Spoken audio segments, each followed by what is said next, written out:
ইসলামের ভিত্তি কয়টা? ইসলামের আরকান কয়টি? কিয়ামতের প্রশ্ন কয়টি? কবরের প্রশ্ন কয়টি? জোরে বলেন। মানুষের সমস্যা কয়টি? নামাজ কয় ওয়াক্ত? এই 5 ওয়াক্ত নামাজ পড়বেন, 5টা সমস্যার সমাধান দিয়ে দিবেন কে? আজকে থেকে ওয়াদা করব জীবনে আর নামাজ ছাড়বো না। রাজি আছেন তো? একটু হাত তুলে দেখা দেন তো কারা কারা রাজি আছেন। বলেন, হে আল্লাহ, আপনার নামে শপথ করছি জীবনে আর কোনোদিন ফরজ নামাজ, ফরজ রোজা, ফরজ পর্দা ছেড়ে দেব না। আমিন ইয়া রাব্বাল আলামিন। কালকেও আমার মাহফিলে ছিল বোয়ালমারী উপজেলার চেয়ারম্যান মোশাররফ সাহেব। দিনে আমি তিনাকে বললাম, আপনি সিদ্ধান্ত নেন আপনার এই উপজেলার কোন স্কুলে কোরআন পড়া ছাড়া বাচ্চারা পড়া শিখতে পারবে না। আপনার স্কুলগুলোতে মেয়েদের মাথায় আপনি নেকাব দিয়ে দেন, কিয়ামতের ময়দানে আল্লাহর আদালতে আপনি আসামি হবেন না। ঠিক কি না? আর যদি না দেন আসামি হবে তো? কথা বল না। মেম্বার সাহেব, চেয়ারম্যান সাহেব, এমপি সাহেবেরা কান খাড়া করে শুনো। তোমাদের এলাকা সম্পর্কে তোমাদেরকে জিজ্ঞেস করবেন কে? প্রত্যেকটি মন্ত্রীকে তার এলাকা সম্পর্কে জিজ্ঞেস করবেন কে? চূড়ান্ত ভাবে জিজ্ঞেস করা হবে। সবাইকে কার কাছে দাঁড়াতে হবে? ইয়াউমা ইয়াকুমুন নাসু লিরাব্বিল আলামিন। প্রত্যেকটি মানুষ আল্লাহর দরবারে দাঁড়াবে। প্রথম প্রশ্ন হবে হায়াতুকা ফীমা আফনাহু। কিয়ামতের ময়দানে প্রথম প্রশ্ন হবে তোমার জীবন কিভাবে কাটিয়েছো। শাবাবুকা ফীমা আবলাহু। তোমার যৌবন কোন কাজে খরচ করেছো। মিন আইনা আনফাকাহু, মিন আইনা ইকতাযাবাহু, ফীমা আনফাকাহু। কোথা থেকে তুমি কামাই করেছো, কোথায় খরচ করেছো, কোথা থেকে কামাই করেছো। কত কামাই আমাদের হয়, বিভিন্ন জায়গাতে মাজার বানানোর পয়সা দেয়া হয়, ঠিক না ঠিক? অথচ হেফজখানাগুলোতে অনেক দুর্দশায় হাফেজরা থাকে, ঠিক না ঠিক? রাসূল সাল্লাল্লাহু আলাইহি ওয়াসাল্লাম ওহী নিয়ে ঘরে আসলেন। এর মধ্যে জিবরাইল আমিন একটু চাপ দিলেন মুহাম্মদ সাল্লাল্লাহু আলাইহি ওয়াসাল্লামকে। সেটা দলিল নেয় আমার হাফেজরা কয় বাচ্চাদের একটু সাবাসাবি না করলে পড়ে না, এই জন্য বাচ্চাদেরকে কি লাইছো। কোত্থেকে কি নেয়? রাসূল সাল্লাল্লাহু আলাইহি ওয়াসাল্লাম সাইয়েদনা মুহাম্মদুর রাসূলুল্লাহ সাল্লাল্লাহু আলাইহি ওয়াসাল্লাম জিবরাইল আমিনের বুকে গেলেন। জিবরাইল আমিন সিনা থেকে সিনাই দিলেন এল। আর আপনি বাচ্চাকে পিটায়া হাত পা ভেঙে ফেলতেছেন। আপনি কোন ওই যে রাসূলের চাপ দিছে, আমি একটু চাপ দিচ্ছি। বেকুব, খবরদার। রাসূল কোন বাচ্চাকে মারা নিষেধ করেছেন। রাসূল সাল্লাল্লাহু আলাইহি ওয়াসাল্লাম বলেছেন যে বাচ্চাকে স্নেহ করে না, মুরব্বিকে সম্মান করে না, সে আমার উম্মত হতে পারে। উম্মতের দফতর থেকে নাম কাটা পড়বে। রাসূল ঘরে আসলেন, এসে বললেন জাম্মিলুনি জাম্মিলুনি, আমাকে কমলি দিয়ে জড়িয়ে দাও। মা খাদিজাতুল কুবরা তাকে কমলি দিয়ে জড়িয়ে দিলেন। আল্লাহ রাব্বুল আলামিন কিছুদিন পরে দেখলেন রাসূল কম্বল জড়ানো। আল্লাহ ডেকে বলেন ইয়া আইয়ুহাল মুদ্দাসসির কুম ফাআনযির ওয়া রাব্বাকা ফাকাব্বির ওয়া সিয়াবাকা ফাতাহহির ওয়ার রুজজা ফাহজুর ওয়া লা তামনুন তাস্তাকসির। ওগো ও কামলিওয়ালা, ইয়া নবী সাল্লি আলা। তোমারে মনে পড়েছে, তোমারে মনে পড়েছে, কি যে কি মন্ত্রণাতে, অসহ যন্ত্রণাতে মন আমার তোমায় সরেছে, তোমারে মনে পড়েছে। মানুষ আজ ধুকে ধুকে মরছে দেখো পথের ধুলায়, অভাবে অনটনে দিনে রাতে আবরু লুটায়, জালিমের অত্যাচারে অসহায় হাহাকারে বিধাতার আরশকে পেয়েছে, তোমারে মনে পড়েছে। আল্লাহু আকবার। রাসূলকে ডেকেছেন কে? কমলিওয়ালা বলে ডেকেছেন। প্রিয় মানুষ যাই পরে তাই ভালো লাগে, ঠিক না ঠিক? কি সুন্দর করে ডাকছেন, ও কমলিওয়ালা কম, তুমি উঠো, তুমি উঠো। তুমি উঠলে এই কোথায় জানেন?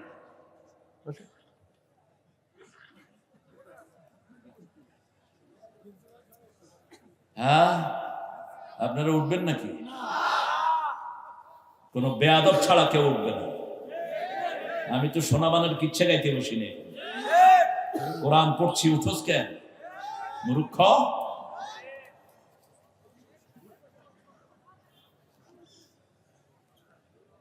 আপনারা উঠলে একসাথে সবাই উঠবে।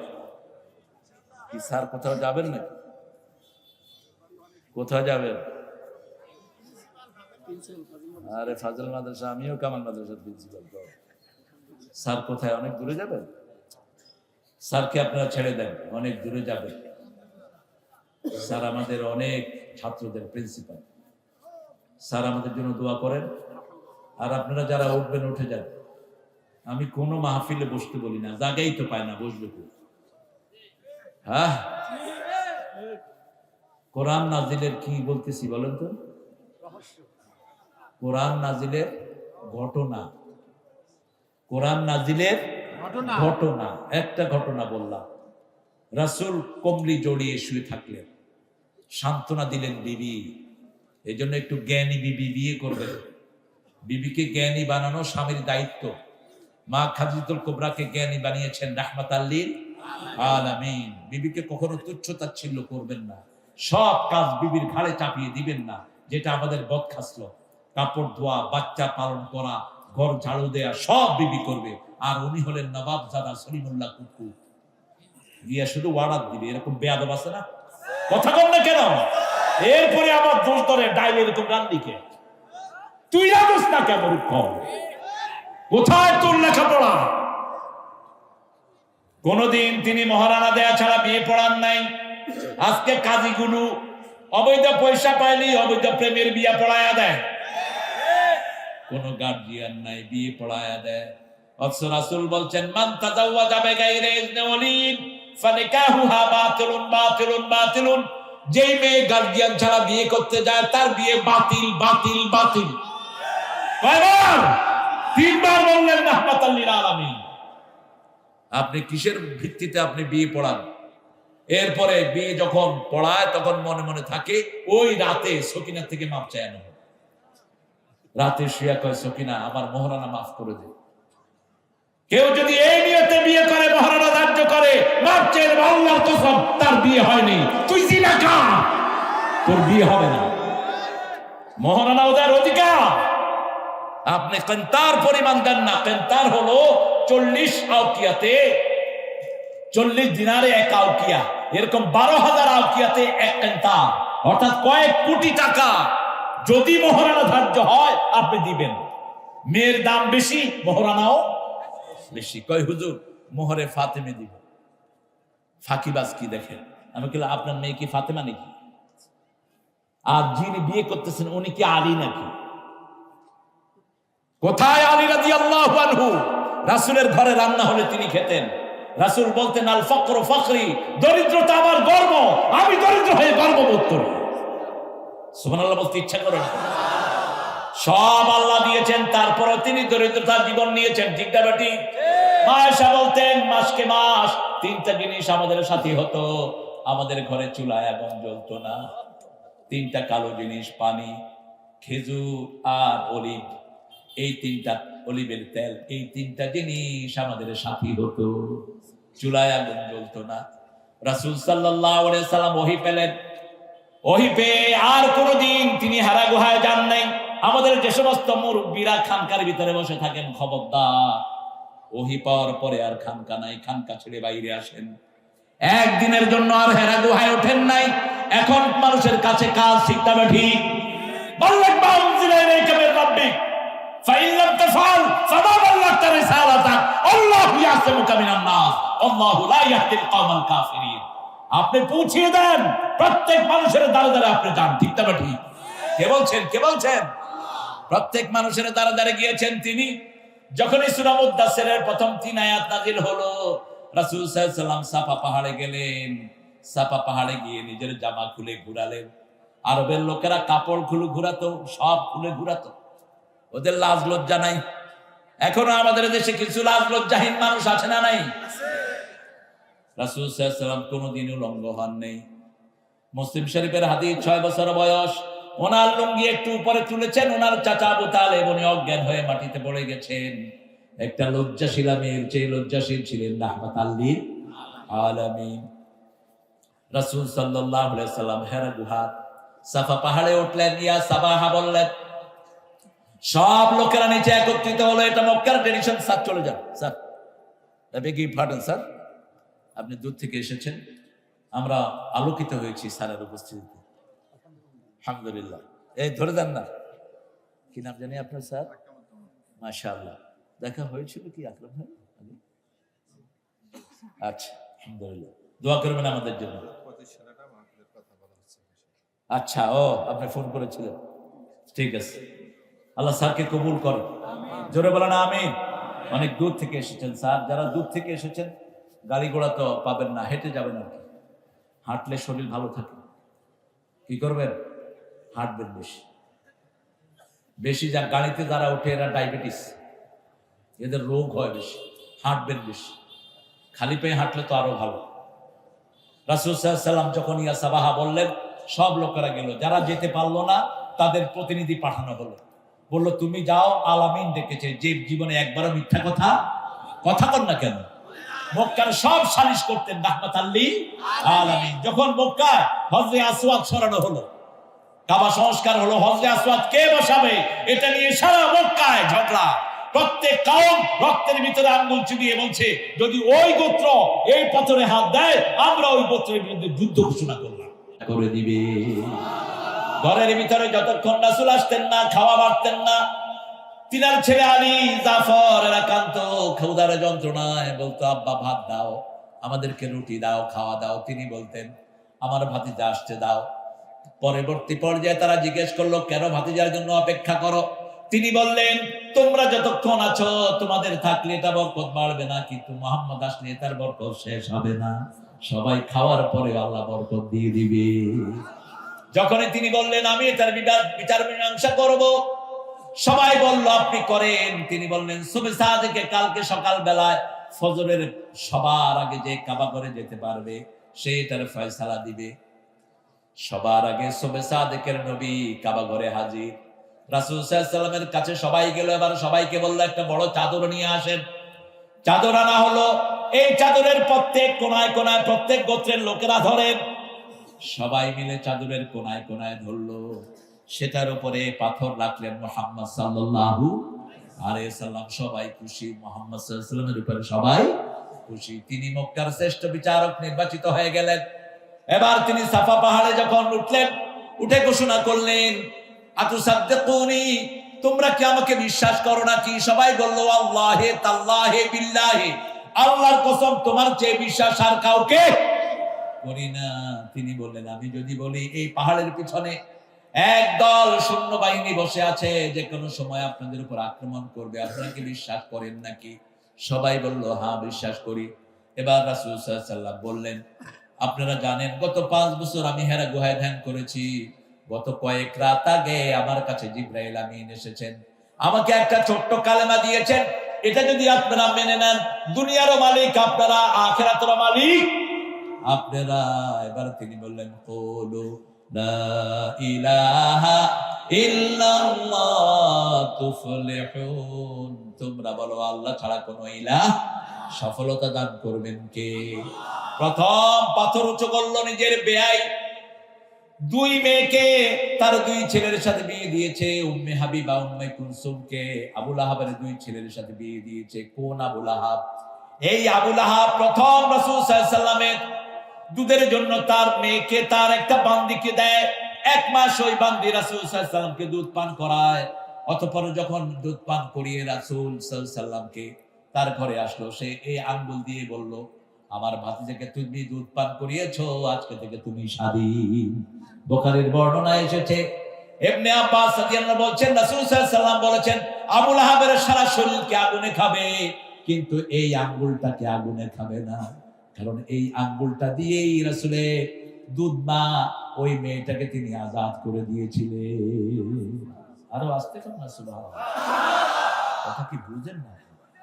হ্যাঁ, জোরে বলেন তো সুবহানাল্লাহ। সুবহানাল্লাহ, আরো শক্তি দিয়ে কর সুবহানাল্লাহ। এবার কিছুটা হচ্ছে। সাহাবায়ে কেরাম যখন ভালো ঘটনা শুনতেন সুবহানাল্লাহ বলতেন 3 মাইল দূর থেকে শোনা যায়। এবার আপনারা বলেন তো সুবহানাল্লাহ। সুবহানাল্লাহ শুনলে খুশি হন কে? আল্লাহ। বেজার হয় কে? শয়তান নাই তো বোধহয় এখানে। হ্যাঁ, শয়তান আছে না? মানুষ আছে যেখানে শয়তান আছে। নবী সাল্লাল্লাহু আলাইহি ওয়াসাল্লামের পিছনে পর্যন্ত শয়তান একবার আক্রমণ করেছে। রাসূল সূরা পড়তে গিয়েছেন, শয়তান প্যাঁচ লাগায়া দিচ্ছে সূরা ফাতিহায়, গলা টিপে ধরেছেন, টিপে ধরে নামাজ শেষ করেছেন। শেষ করে বলছেন, আমার ভাই সুলাইমান যদি দোয়া না করতো আমি তোরে মেরেই ফেলতাম। আমার ভাই সুলাইমান দোয়া করেছে, সুলাইমানের সম্মানে আমি তোকে আজাদ করে দিলাম, যা।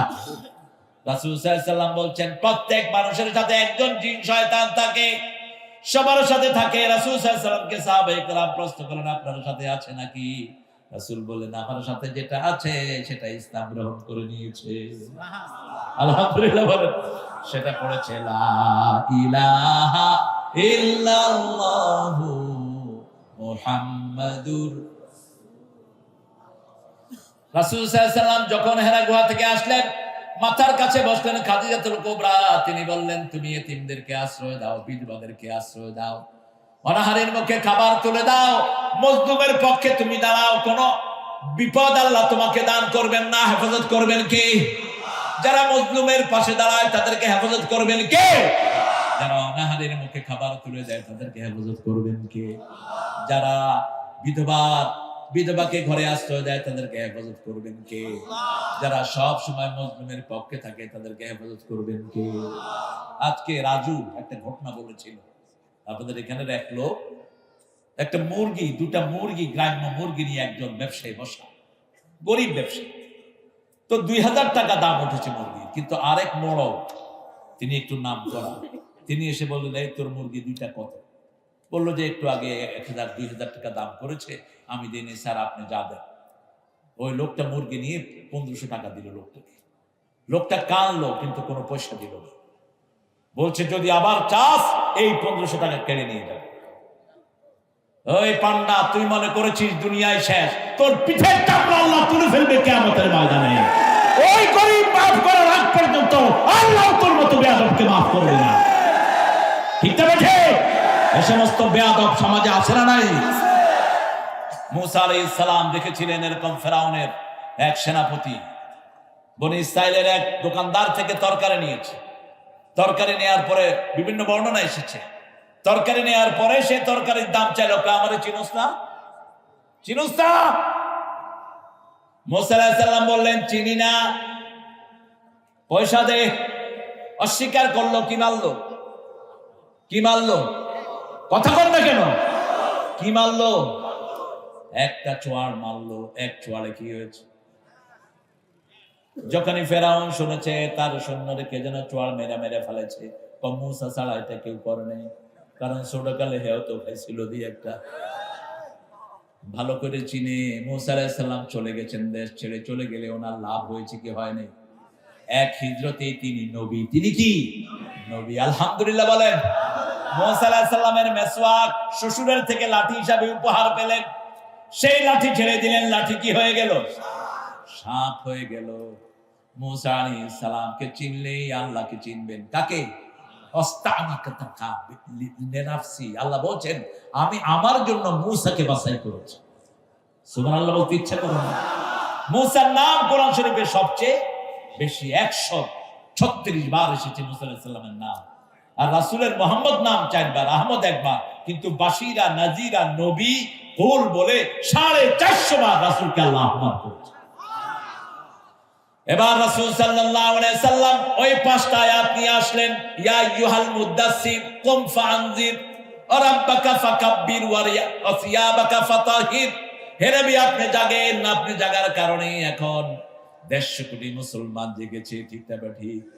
সারা পৃথিবীতে সব মুসলমানের একটা বলি, লা ইলাহা ইল্লাল্লাহু মুহাম্মাদুর রাসূলুল্লাহ সাল্লাল্লাহু আলাইহি ওয়াসাল্লাম। হেরা গুহার এখানে যখন সাফা পাহাড়ে যখন ডাকলেন, নিজের আপন বেয়াই পাথর উঁচু করলেন আর একটা গালি দিলেন। নবীদেরকে যখন কেউ গালি দেয় সেই গালি ফিরিয়ে দেন কে?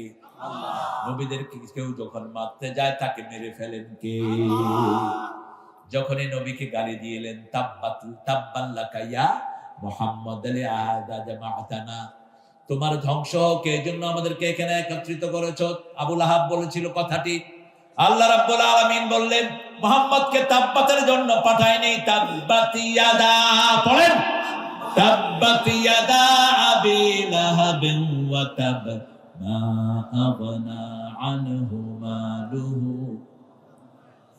সায়াসলা নারান যাতা লাহাব আমরাতু হাম্মালাতান ফি জিদিহা। ইসলাম বিরোধীর দুই গালে জুতা মারো, স্লোগান শিখাচ্ছেন কে? ধ্বংস হোক নিপাত জাত। ইসলাম বিরোধীর দুই হাত, ঠিক না বেঠি? আবু লাহাবের দুই হাত, ধ্বংস হোক নিপাত জাত। ব্যক্তিগত আক্রমণ কাউকে করবেন না, যেটা আল্লাহ বলছেন সেটাই বলবেন। খবরদার অমুক কাফের, অমুক ফাসিক, এরকম যেন কাদা ছড়াছড়ি আমরা না করি, ঠিক না বেঠি? কথা বলেন না কেন? আমরা চাই সব কালেমা পড়া লোক মুসলমান হয়ে যায়। রাসূল সাল্লাল্লাহু আলাইহি ওয়াসাল্লাম বলেছেন, লা তুকাফিরু বিযামবিন, কোন গুনাহের কারণে কোন কালেমা পড়া লোককে তোমরা কাফের ফতোয়া দিবা না। খবরদার। আমরা দোয়া করব সবাই যেন মুসলমান হয়। কি হয়?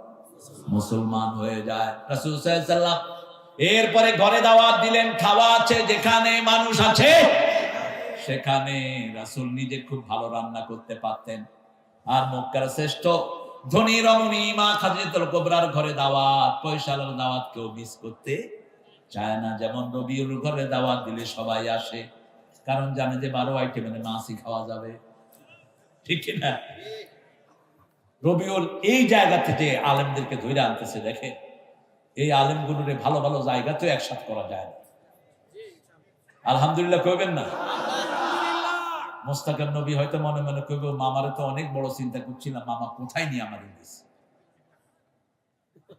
এখান দিয়ে হাইটে আসতে অনেক কষ্ট হয় অনেকে। আমার কষ্ট হয় না, আমি তো গ্রামেরই মানুষ, কিন্তু গ্রামে থাকতে পারি না, এই হলো আফসোস।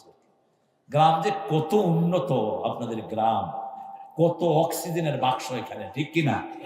এমনি শরীরটা ভালো হয়ে যায়। আর শহরের ভিতরে ইট পাথর, তারপরে ধুলাবালি ছাড়া আর কিছুই। আর মশা রহমতুল্লাহ আলাইহি তো আসেনি। ঢাকাতে হলো ডেঙ্গু শরীফ। কি শরীফ? ডেঙ্গু শরীফ। কারণ ঘুষখোর বেশি তো, এই জন্য ডেঙ্গু বেশি। রাসূল সাল্লাল্লাহু আলাইহি ওয়াসাল্লাম দাওয়াত দিলেন, সবাইকে খাওয়ালেন। খাওয়ার পরে দাওয়াত দিলেন, আবার একই কথা বললেন। আলী রাদিয়াল্লাহু আনহুর সাথে ছিলেন, সবাই খেয়ে খেয়ে বেরিয়ে যাচ্ছেন। রাসূলের চোখ বেয়ে বেয়ে পানি পড়ছে। ছোট্ট আলী, 8 বছরের আলী বললেন, ভাইয়া এরা আপনার দাওয়াত চিনে নাই, আপনাকে চিনে নাই, আপনার দাওয়াত বুঝে নাই। আমি ছোট্ট আলী ঘোষণা করছি, আশহাদু আল্লা ইলাহা ইল্লাল্লাহু ওয়া আশহাদু আন্না মুহাম্মাদান আবদুহু ওয়া রাসূলুহু। মা খাদিজাতুল কুবরা প্রথম দিনই দাওয়াত গ্রহণ করেছেন। প্রথম যখন হেরা গুহা থেকে এসেছেন, এসে যখনই বললেন এরকম একজন আমার কাছে এসেছে, মা খাদিজাতুল কুবরা নিয়ে গেলেন ওনার এক চাচার কাছে। ওনার চাচা ছিলেন তাওরাতের বড় আলেম। তিনি শুনেই বললেন, হাদা হুয়ান নামুস, এই সেই জিবরাইল যিনি মুসা আলাইহিস সালাম, ঈসা আলাইহিস সালাম সব নবীদের কাছে এসেছে। ও খাদিজা, তোর কপাল খুলেছে, এই শেষ নবী, এই নবীকে এই মক্কার লোকেরা একদিন বের করে দিবে। রাসূল কেঁদে ফেললেন, এই মক্কার লোকেরা আমাকে এত আদর করে, আলামিন ডাকে, এরা কি আমাকে বের করে দিবে নাকি? খাদিজাতুল কুবরার চাচা বললেন, হ্যাঁ, আপনার মতো যারাই ওহী এসেছে, যাদের কাছে ওহী এসেছে, তাদের সাথে সমাজের লোকেরা ভালো ব্যবহার করে নাই, তাদেরকে জেলখানায় পোড়া হয়েছে, ঠিক না? এই মাঠে এক ছেলে এসেছে, ও এখন জেলখানায় পড়ে আছে, ঠিক না? কি নাম? কি নাম? এত সরল ছেলে, রবিউলের নাম শুনলে কেঁদে দিত। সারাদিন কাঁদতে থাকে, সারাদিন। ছোট্ট ছোট্ট 2টা বাচ্চা আব্বা আব্বা করে সারাদিন কাঁদে। আল্লাহ আপনাদেরকে কবুল করুক। কি অপরাধ হামজা! আল্লাহ হামজা তুমি হায়াত দারাজ করো, হামজাকে তুমি মুক্ত করে দাও। আরো চিৎকার করে বলেন আমিন। রাসূল সাল্লাল্লাহু আলাইহি ওয়াসাল্লাম কাঁদলেন, চলে আসলেন। মা খাদিজাতুল কুবরা বলছেন, কি পড়তে হবে বলেন, কি পড়তে হবে বলেন? রাসূল সাল্লাল্লাহু আলাইহি ওয়াসাল্লাম শিখিয়ে দিচ্ছেন, পড়ো আশহাদু আল্লা ইলাহা ইল্লাল্লাহু ওয়া আশহাদু আন্না মুহাম্মাদান আবদুহু ওয়া রাসূলুহু। রাসূলুল্লাহর উম্মত আমি, এক আল্লাহর বান্দা, তাগুতের উচ্ছেদে আমার হয়েছে পয়দা। আশরাফুল মখলুকাত আমি, খলিফা আল্লাহর, বাতিলের উৎখাত জানি পয়দায়ে শামার। আলহামদুলিল্লাহ বলেন। স্বামীর উপর স্ত্রী ঈমান আনে, পৃথিবীতে এর আগে কখনো এই নজির স্থাপিত হয়নি। আপনি জানতো ঘরে আপনি বিশাল ইমাম, আপনি গিয়ে বউকে বলেন, বউ আমি বিরাট আল্লাহর ওলি হয়ে আসছি, তুমি আমার উপর ঈমান আনো। বউ বলবে, তুই যে কত বড় বাঁদর, আর কেউ তোরে না চিনলে আমি তোরে চিনি। ঠিকটা না ঠিক? সব বান্দরামি কার কাছে ধরা পড়ে? বউর কাছে। এই একটা নজির রাসূল সাল্লাল্লাহু আলাইহি ওয়াসাল্লাম বলার আগে ঈমান আনলেন মা খাদিজাতুল কুবরা রাদিয়াল্লাহু আনহা। এবার রাসূল সাল্লাল্লাহু আলাইহি ওয়াসাল্লাম মক্কায় দাওয়াত দেওয়া শুরু করলেন। ছোট্ট ছোট্ট লোকদেরকে দাওয়াত দিলেন। নবুয়তের প্রথম দিন থেকে তিনি নামাজ পড়া শুরু করলেন 2 রাকাত করে কাবার সামনে। এত সাহসী ইতিহাসে কোনো মানুষ হতে পারে? একদিনও তিনি পালিয়ে থাকেন নাই, একদিনও পালিয়ে থাকেন নাই। শুধু যখন মদিনায় হিজরত করেছেন, আল্লাহর নির্দেশে গারে সুরে ছিলেন তিনি 3 রাত। কয়রা? 3 রাত। এর আগে কখনো পালিয়ে থাকেন নাই। এত ধামকা ধামকি। রাসূল সেজদা দিয়েছেন, রাসূলের ঘাড়ের ভিতরে, ঘাড়ের উপরে ওঠেন, নাড়িভুড়ি চাপিয়ে দেওয়া হয়েছে। ছোট্ট ফাতেমা দৌড়িয়ে এসেছেন, না তাকতুলু রাজুলান ইয়াকুলু রাব্বি আল্লাহ, একজন মানুষকে তোমরা হত্যা করবে নাকি যিনি বলে আমার রব আল্লাহ। আবু বকর রাদিয়াল্লাহু আনহু রাসূলের ছোটবেলার বন্ধু। যখনই রাসূল সাল্লাল্লাহু আলাইহি ওয়াসাল্লাম ওহী প্রাপ্ত হয়েছেন, আবু বকরের ঘরে গেলেন, গিয়ে বললেন, আবু বকর আমার কাছে তো ওহী এসেছে। সাথে সাথে বললেন, কি করতে হবে আমাকে বলেন। আপনার কাছে ওহী আসবে সেটা আমি আগে থেকেই জানতাম। আপনি সাধারণ কোনো মানুষ না। সিদ্দিকে আকবর এর চেয়ে বড় সত্যবাদী আর হতে পারে?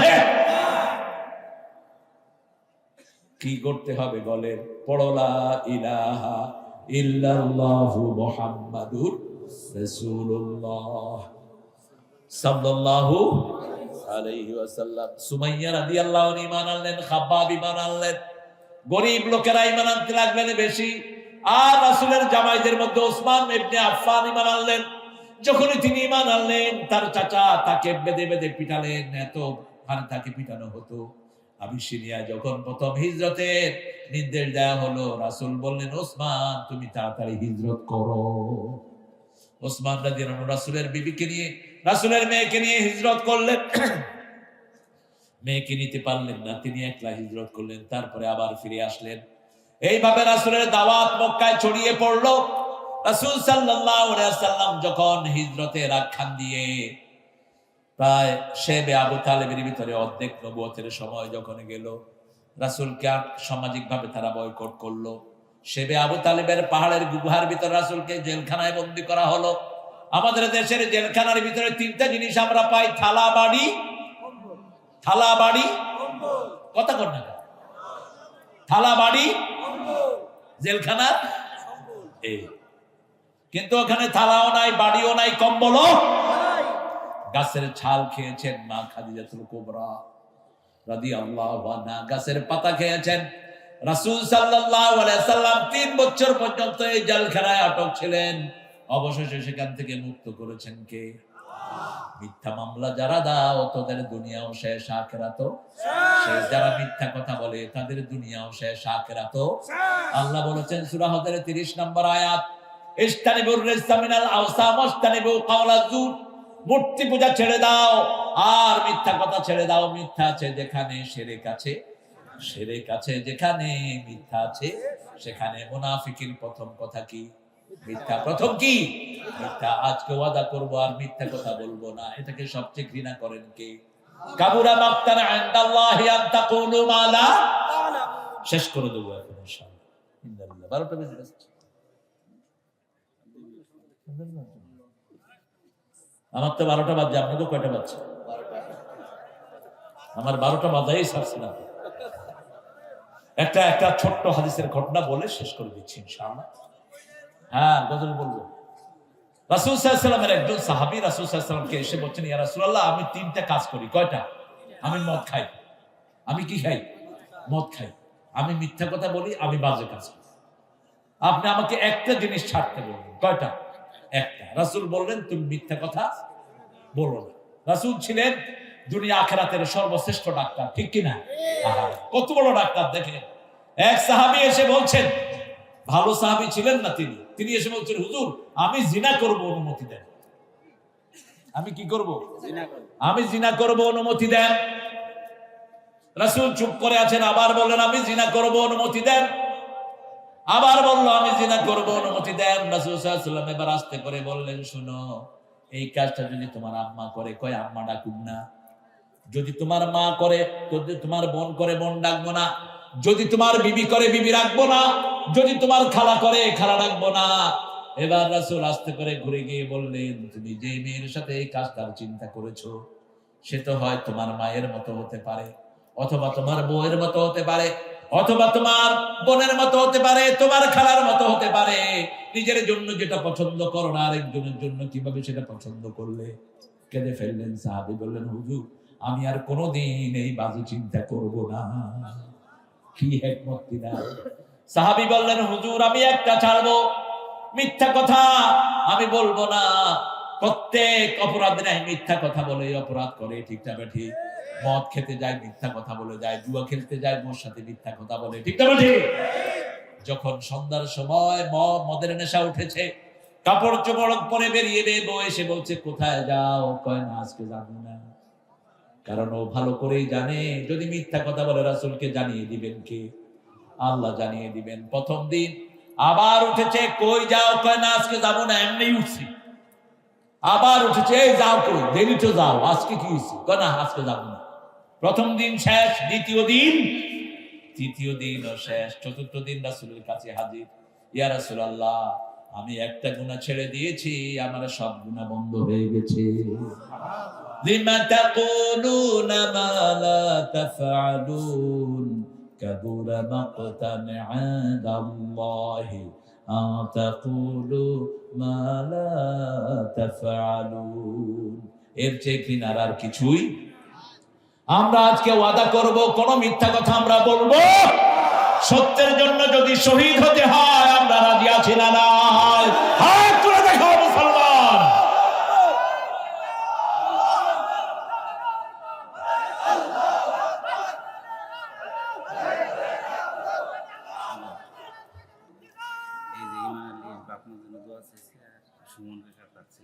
আচ্ছা, পড়েন, সুবহানাকা আল্লাহুম্মা ওয়া বিহামদিক আশহাদু আল লা ইলাহা ইল্লা আনতা আস্তাগফিরুকা ওয়া আতুবু ইলাইক। আপনাদের এই মাহফিলটিতে গোপালগঞ্জ এবং পাশের জেলা অনেক জায়গা থেকে লোকেরা আসে। আলহামদুলিল্লাহ, আমরা সবার জন্য দোয়া করব। বিশেষ করে ইমান আলী, আমাদের মা বাবার নামে দোয়া করবেন ইনশাআল্লাহ। আর পিত, হ্যাঁ, আমার ছেলের জন্য। কার ছেলে? সুমন মির্জার ছেলের জন্য দোয়া চেয়েছে আমাদের শফিক, তার সন্তানের জন্য, নেক সন্তানের জন্য শফিক দোয়া চেয়েছে জাহিদ, আপনার দোয়া করবেন। মোহাম্মদ বেলায়েত, মিনিক্ষীর, নিটল কাজী দোয়া চেয়েছেন। আমাদের মিজান ভাই, আপনাদের এই মকসুদপুরের আমার লাবু ভাইয়ের আব্বা আমার জন্য দোয়া চেয়েছেন। আর দোয়া করবেন আমার রবিউলের ছেলে এবং মেয়ে আব্দুল্লাহ, মেয়ে মারিয়াম, তার বিবি হলো খাদিজা, আর তার আব্বা আম্মার জন্য দোয়া চেয়েছেন। আমরা কারো জন্য দোয়া বাদ দেব না ইনশাআল্লাহ। হ্যাঁ, মিন্টু, পাটগ্রামের পাশের বাড়ি মিন্টু, আমরা সবার জন্য দোয়া করি। আল্লাহুম্মা আমিন।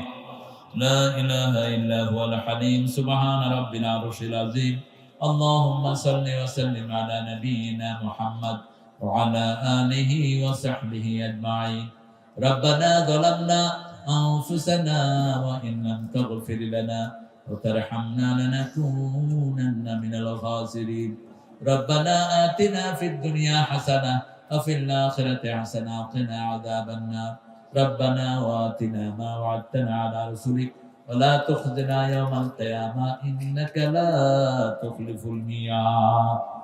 গোল্ডেন টার পাবলিকেশনের উদ্যোগে আয়োজিত এই ষষ্ঠ তাফসীরুল কোরআন মাহফিল ওয়াজ মাহফিলে বসে সমাপনী রজনীতে হাজার লক্ষ জনতা নিয়ে আপনার কাছে ভিক্ষার হাত তুলেছি। আল্লাহ, এই শীতের সময় খোলা আকাশের নিচে বসে আপনার গোলামেরা আপনার খুশি ছাড়া আর কিছুই চায় না। মেহেরবানি করে আমাদের জীবনের গুনাহগুলো মাফ করে দাও। আজকের নামাজ, আজকের রোজা সহ সারা জীবন যা ইবাদত করেছি তোমার শাহী দরবারে কবুল করো। তার হাদিয়া সমস্ত আম্বিয়া কিরামের আরওয়াহ মুবারকে পৌঁছিয়ে দাও।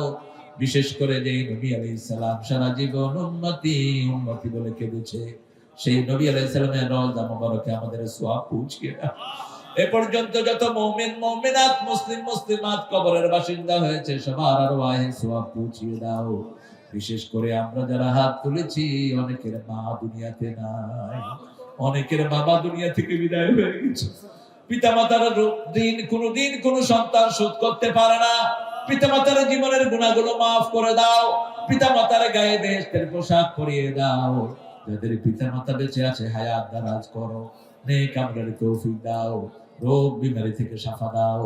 রব্বির হামহুমা কামা রাব্বায়ানা সগীরা। আল্লাহ, আমার প্রিয় রবিউল তার কিছু ছেলেদেরকে নিয়ে 1 বছর পর্যন্ত কিভাবে তা সুন্দর করবে পরিকল্পনা করে। আল্লাহ রাব্বুল আলামিন এই ছেলেটার জীবনকে তুমি কোরআনের নূর দিয়ে ভরে দাও। ওর ছেলে আব্দুল্লাহ, মেয়ে মরিয়মকে তুমি আব্দুল্লাহর মতো কবুল করো, মরিয়মকে মরিয়ম আলাইহিস সালামের মতো কবুল করো, খাদিজাকে খাদিজার মতো কবুল করো। তার আব্বা আম্মার হায়াত দারাজ করে দাও, রোগ ব্যাধি ভালো করে দাও। সেই সাথে আমাদের সবার আব্বা আম্মাকে তুমি ভালো করে দাও। আল্লাহ, শফিক একটা বাচ্চা নাই, তাকে একটা নেক সন্তান তুমি দান করে দিও। আল্লাহ, যত রোগী এখানে দোয়া চেয়েছে, আল্লাহ রাব্বুল আলামিন যত রোগী এখানে এসেছে সবার রোগ ব্যাধি ভালো করে দাও। রবিউলের ব্যবসার ভিতরে 1000 কোটি টাকার বরকত ঢেলে দাও। আল্লাহ, তার ব্যবসা হলে ইসলামের লাভ হয়, 2 হাতে ছেলেটার মানুষকে বিলায়। আল্লাহ, তার সব বিপদ মুসিবত থেকে তাকে হেফাজত করে দিও। আল্লাহ, লাবুর আব্বা আম্মাকে তুমি কবুল করে নিও, তাদের জীবনের গুনাহ তুমি মাফ করে দিও। আল্লাহ, এখানে যত ভাই বোন আমার কাছে দোয়া চেয়েছেন, আল্লাহ সবার সব দোয়াগুলো তুমি কবুল করে নিও।